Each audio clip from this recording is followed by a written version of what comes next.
Hello friends, welcome back to my YouTube channel.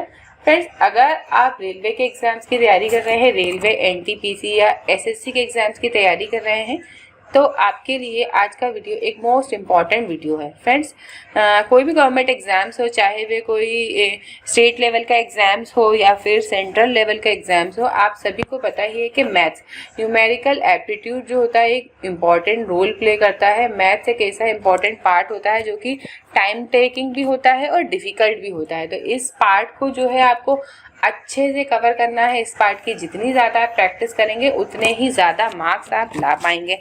आपने देखा होगा कि जिसका भी सिलेक्शन होता है, जितने भी एस्पिरेंट्स ऐसे हैं जिनकी मैथ्स अच्छी है, उनका सिलेक्शन जल्दी हो जाता है। तो अगर आप भी सिलेक्शन जल्दी पाना चाहते हैं तो आपको मैथ्स में अच्छी पकड़ बनानी होगी, क्योंकि ये बहुत ज़्यादा टाइम टेकिंग पार्ट होता है। इसलिए आपको जितनी ज़्यादा अच्छी प्रैक्टिस होगी उतने ही ज़्यादा आप टाइम बचा पाएंगे। फ्रेंड्स, स्टार्ट करने से पहले फटाफट से चैनल को सब्सक्राइब कर दीजिए और बेल आइकन को भी प्रेस कर दीजिएगा, जिससे जो भी नई वीडियो में डालूंगी उसका नोटिफिकेशन आपको मिल जाएगा। स्टार्ट करते हैं क्वेश्चन से। क्वेश्चन है 300 किलोग्राम चीनी के घोल में 40% चीनी होती है। ठीक है, 300 ग्राम चीनी है, उसमें अगर 40% चीनी है, ये सिर्फ मैं आपको समझाने के लिए जमा रही हूँ। वहाँ पे आपको जमाने की ज़रूरत बिल्कुल भी नहीं पड़ेगी। एक दो लाइन में ही आप क्वेश्चन सॉल्व कर पाएंगे। अगर प्रैक्टिस आपकी अच्छी हो जाएगी तो कुछ क्वेश्चंस तो आप एक दो लाइन में ही कवर कर लेंगे। कुछ ईजी क्वेश्चन जो है आप बिना कॉपी पेन उठाए भी कर सकते हैं। मॉडरेट क्वेश्चन एक दो लाइन में हो जाएंगे। वो जो डिफ़िकल्ट क्वेश्चन होंगे उनको करने में थोड़ा सा टाइम लगेगा, लेकिन ईजी और मॉडरेट क्वेश्चन को करने में आपको जो कम समय लगा वो बचा हुआ टाइम आप डिफिकल्ट क्वेश्चन में लगा सकते हैं। अब 300 ग्राम का 40% आप सभी को पता है कि भाई 120 ही तो होता है, 4 × 12। ठीक है, 4 × 3 = 12, 120 ही तो होता है, तो 120 kg तो उसमें चीनी है। ठीक है, अगर अब चीनी 120 है तो पानी, चीनी यहाँ पे हो गई चीनी, ये हो गया वाटर या कुछ भी मान लो, जो भी अदर दूसरा एलिमेंट है। चीनी हो गई 120, तो बाकी की चीज़ क्या है 180। अब उन्होंने ही बोला है कि घोल में इसे मतलब चीनी को 50% बनाने के लिए कितनी चीनी और मिलानी चाहिए। अब देखिए, चीनी और मिलेगी, लेकिन जो दूसरा एलिमेंट है वो तो और मिलना ही नहीं है, वो तो उतना ही रहना है जितना है, तो ये 180 ही रहेगा। अब आप चाहते हैं कि चीनी भी 50% हो जाए, तो मतलब ये 180 है, मतलब ये 50% रखेंगे और चीनी को भी 50% रखेंगे। तो दोनों को आधा आधा करने के लिए अगर 120 किलो चीनी में 180 किलो करना है उसे, तभी तो ये 50% होगा।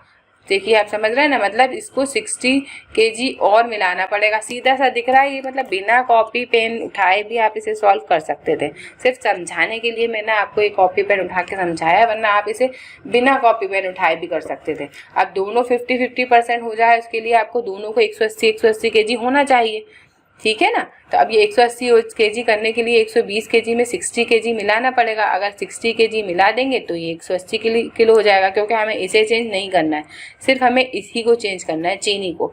तो दोनों को 50% करने के लिए 60 किलोग्राम चीनी मिलानी पड़ेगी, जैसा कि ऑप्शन नंबर 3 में दिख रहा है। नेक्स्ट क्वेश्चन की तरफ चलते हैं। यदि 7, 8, 3, 9, 4, 5, 11 से डिवाइडेड है, विभाजित है, जहाँ जो ये स्टार जो दिया हुआ है एक अंक है, तो स्टार का मान क्या होगा। अब अगर 11 से विभाजिता के नियम आपको पता होंगे। देखिए, इस टाइप से क्वेश्चंस एक ना एक आपको हर एग्जाम्स में देखने को मिलेगा, चाहे एसएससी हो, सीजीएल लेवल का हो या सीएचएसएल लेवल का हो, या फिर रेलवे एनटीपीसी हो, ग्रुप डी हो, आपको इस तरीके का क्वेश्चन एक देखने को मिलेगा ही मिलेगा। व्यापम भी इस तरीके के क्वेश्चन पूछता है, तो इस तरीके के क्वेश्चन करने के लिए आपको विभाजिता के नियम याद होना चाहिए, जिससे आपको कॉपी पे नोट डाउन करने होंगे। 11 से अगर विभाजिता का नियम आपको याद होगा तो आप ये क्वेश्चन सॉल्व कर पाएंगे, वरना किसी भी हाल में आप ये क्वेश्चन नहीं कर पाएंगे। तो 11 से विभाजिता के नियम बता देते हैं कि जो सम संख्याएं होती हैं उनका योग अपन को करना है और विषम संख्याओं का योग आपको करना है, और दोनों का ही जो है डिफरेंस आपको निकालना है, वही आपका राइट आंसर होगा। कैसे वही नहीं होगा, उन दोनों का डिफरेंस अगर आपको ऐसा करना है, या तो दोनों का डिफरेंस 0 आ जाए या तो दोनों का डिफरेंस 11 आ जाए तभी वो 11 से डिविजिबल होगा, वरना नहीं होगा। अब आपको कैसे करना है, 7 8 स्टार 3 9 4 5। अब देखिए 7 विभाजिता के नियम तो आपको पता ही है, एक संख्या एक छोड़, इस तरीके से आपको निकालना है सम और विषम संख्या। ये इन सबको प्लस करेंगे, 7 के बाद स्टार, स्टार के बाद 9 मतलब कितना होगा 16, 16 और 5 कितने हो गए 21 माइनस, अभी स्टार है अपने पास है ना, प्लस में यहाँ स्टार भी है, चाहे तो आप मन में ध्यान कर सकते हैं, अलग से जमाने की जरूरत नहीं है, कोई रफ कॉपी देखने नहीं आ रहा है आपका वहाँ पे। 8 और 3 11 और 11 और ये 4 15। अब 11 में से 21 में से 15 जाएंगे तो कितने बचेंगे 4 बचेंगे, ठीक है।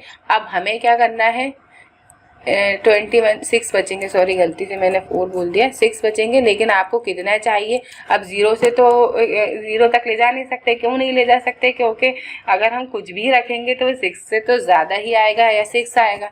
तो हम यहाँ क्या रखेंगे, इस स्टार की जगह हम इस 21 में अगर 5 प्लस कर दें तो ये कितना हो जाएगा 26 हो जाएगा, अगर हम स्टार को 5 मान लेते हैं तो। अब 26 में से अगर 15 जाते हैं तो 11 बच रहा है और हमें चाहिए 11 ही, तो इसका मतलब इस 5 की इस स्टार की जगह हम 5 ही रखेंगे ताकि ये 26 बच जाए और 26 में से हम 15 माइनस कर दें और 11 हमारा बच जाए, क्योंकि हमें 11 ही बचाना है। तो 11 बचाने के लिए 5 प्लस करना है, जैसा कि ऑप्शन नंबर डी में दिख रहा है, वही इस क्वेश्चन का राइट आंसर हो जाएगा। अगर यहाँ 5 होगा तो ये 21 ना होके 26 हो जाएगा, फिर 26 में से 15 माइनस करेंगे तो 11 आएगा। वही 11 से विभाजिता का नियम है कि या तो 0 आए या 11 आए, तो तब ये 11 से विभाजित हो सकता है, तभी इसका राइट आंसर आ पाएगा। तो 5 इसका राइट आंसर है, जैसा कि ऑप्शन नंबर डी में दिख रहा है। उम्मीद है कि समझ पाए होंगे। नेक्स्ट क्वेश्चन की तरफ चलते हैं। शैक्षणिक सत्र 2023-24 के लिए कविता उसके स्कूल में उपस्थिति 216 थी, ठीक है, 216 दिन आई है कविता। कविता कितने दिन आई है 216 दिन आई है।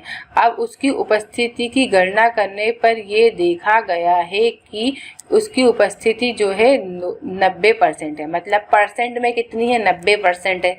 इसको कराने के सबके अलग अलग फॉर्मूले होते हैं, मैं तो बहुत इजी तरीके से करवाना चाहती हूँ और करती हूँ कि 216 जो है, इससे पहले भी मैं इस टाइप से आपको क्वेश्चन करवा चुकी हूँ, लेकिन अगर आप बार बार प्रैक्टिस करेंगे तो ईजिली कर पाएंगे। 216 कितना है 90%, उन्होंने खुद ही ने बोला है, तो हमें कितना चाहिए 100% चाहिए। बस इजी है, सॉल्व कर लो, 0 से 0 काट दो, 9 से इसको डिवाइड कर दो, 9 2 जा 18, 3 कैरी के इधर चलेगा 36 हो गया, 9 4 जा 36 हो गया, 2 4 और ये वाला एक जो 0 है वो लग गया, तो 240 इसका राइट आंसर होगा, जैसा कि ऑप्शन नंबर 3 में दिख रहा है, वही इस क्वेश्चन का राइट आंसर हो जाएगा। उम्मीद है कि आप इसको अच्छे से समझ पाए होंगे, कोई बड़ी बात नहीं है। इस तरीके को आपको सॉल्व करके देखना है, बस ऐसा जमाना है। एक बार आप इसको जमाना आ गया तो ये सिर्फ इसी क्वेश्चन में नहीं, मैथ्स के बहुत सारे क्वेश्चन में आपके लिए ये बहुत यूजफुल और पावरफुल हो सकता है। बस इस तरीके से आपको जमाना आ जाए। 216 कितना है 60% है, हमें कितना चाहिए 100%। अब आगे क्वेश्चन में कितने भी परसेंट चाहिए हो उतना परसेंट आप यहाँ पे लगा दीजिए, आपका राइट आंसर आ जाएगा। नेक्स्ट क्वेश्चन की तरफ चलते हैं। ये यहाँ पे ऐसा दिया हुआ है 2 9 और 136 की पावर है, उसमें इकाई का अंक बताना है। अब जैसे कि विभाजिता के नियम मैंने आपको बताया 11 का, उसी तरीके से इकाई के अंक का भी नियम है। अब इसको आप किसी भी तरीके से सॉल्व नहीं कर सकते, ये तो आप अच्छे से जानते ही होंगे। क्या आप कुछ भी करने से आप मैथ्स के जैसे तो इसे सॉल्व बिल्कुल नहीं कर सकते, इसे सिर्फ और सिर्फ आप फॉर्मूले से ही डिवाइड कर सकते हैं, अन्यथा कोई भी इसका तरीका नहीं है, क्योंकि 29 को 136 बार मल्टीप्लाई करने से तो रहे आप, इसलिए आपको इस विभाजिता के नियम पता होना चाहिए। अब 9 पे अगर 136 का स्क्वायर है तो इसके क्या फॉर्मूले होते हैं, तो इकाई का नियम ज्ञात करने के नियम आपको पता होना चाहिए। इकाई का नियम ज्ञात करने के लिए हर एक संख्या का अलग अलग नियम है। अगर 9 का इकाई का नियम अपन बताएं कि अगर 9 का इकाई का नियम क्या है, तो इस क्वेश्चन में 9 दिया है तो मैं 9 का इकाई का नियम बता देती हूँ, और किसी क्वेश्चन में अलग कुछ होगा तो मैं उसका इकाई का नियम बताऊंगी। इसमें क्या करना है, 9 का इकाई का नियम बताना है। अगर दो घात अगर सम है, घात अगर सम है तो आंसर, तो इकाई का अंक हमेशा हमेशा इकाई का अंक हमेशा हमेशा 1 होगा। और अगर घात विषम है तो इकाई का अंक हमेशा हमेशा के लिए 9 ही होगा। ये आपको याद रखना है। कैसे? देखिए 9 पे अगर 2 की पावर है तो 9 9 से 81 आएगा ना, मतलब 1 है। और अगर 9 पे 3 की पावर है तो 9 9 से 81 और 81 इंटू 9, 9 1 से 9। अब इसमें विषम है तो इसका मतलब लास्ट में 9 आ रहा है। बस इसी तरीके से हर बार आपको जो है या तो 1 आएगा या 9 आएगा, या 1 आएगा या 9 आएगा, या 1 आएगा या 9 आएगा। बस इसीलिए आपको समझ में आ जाएगा कि इकाई का अंक, अगर इसे मैंने इसको सॉल्व करके बताया कि ये शॉर्ट ट्रिक कैसे काम करती है, शॉर्ट ट्रिक्स ऐसे काम करती है। तो बस इसी तरीके से आपको सिर्फ इतना याद करना है कि अगर इकाई का अंक सम है तो आंसर इकाई के अंक में 1 आएगा, और इकाई का अंक विषम है तो आंसर में इकाई का अंक 9 आएगा। यहाँ क्वेश्चन में इकाई का अंक घात सम है मतलब जो कि आपको डिविजिबल हो 2 से, तो ऐसा आप याद रख सकते हैं, जो 2 से डिविजिबल है वो सम है। ठीक है, अब इकाई का अंक सम है तो हमें क्या करना है, इकाई का अंक सम होता है तो 1 इसका राइट आंसर होता है, वही इसका राइट आंसर है ऑप्शन नंबर फर्स्ट। उम्मीद है कि आप समझ पाए होंगे। फ्रेंड्स, इस वीडियो के इंपॉर्टेंट क्वेश्चंस कंप्लीट हो चुके हैं।